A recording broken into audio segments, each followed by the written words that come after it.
What's up everybody, once again my name is Matt, and today I'm going to be showing you how to farm for rupees in the Legend of Zelda Breath of the Wild.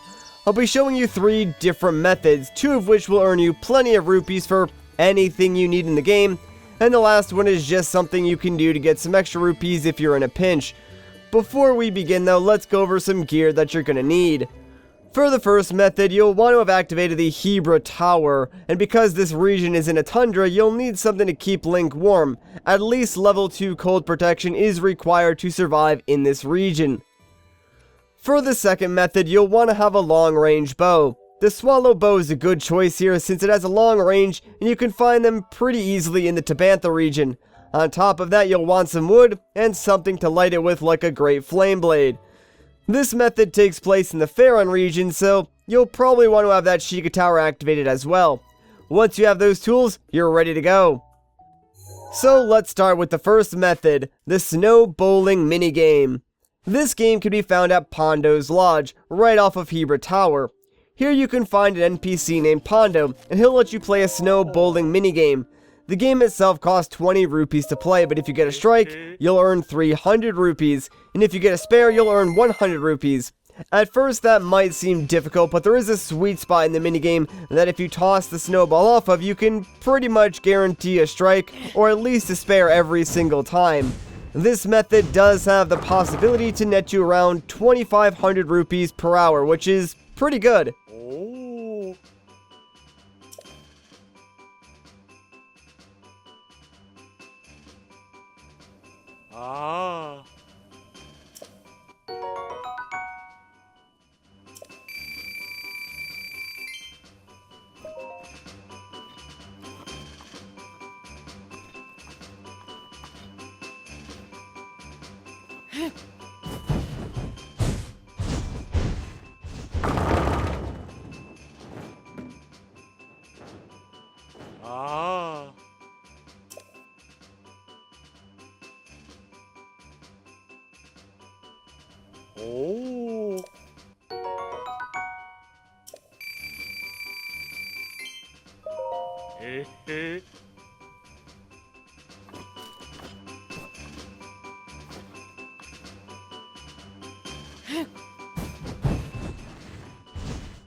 However, due to the fact that there is some minor amount of luck involved, and not every bowl is guaranteed to give you a strike, it might not be the best method for everyone. Not to mention, the minigame itself might get a bit old after a while, so that brings us to method 2.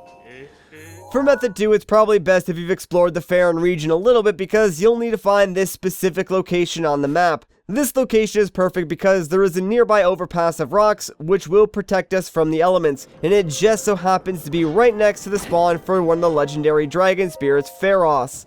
So the idea here is that we'll set up a campfire underneath this overpass and just use it to constantly sleep until morning, which coincidentally is when the dragon spawns.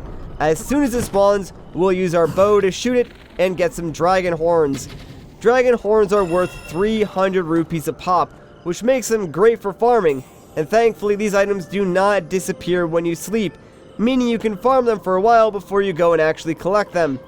Plus the game autosaves every time you sleep at a campfire, meaning that if something bad does happen, you should be able to reload your save without losing too much progress. It's important to make sure you're hitting the horn of the dragon. If you hit something else, you may end up with a dragon scale or a dragon fang, which don't sell for nearly as much.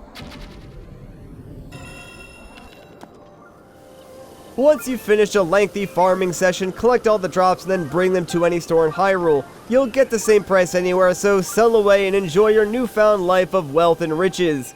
With this method, you could technically have the potential to make around 54,000 rupees per hour, which makes it a little over 2 times faster than method 1.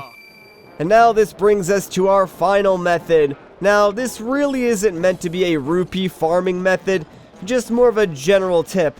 Along your adventure, you've no doubt collected several gemstones along the way. So if you want to make the most profit from these gemstones, you'll need to travel to Goron City.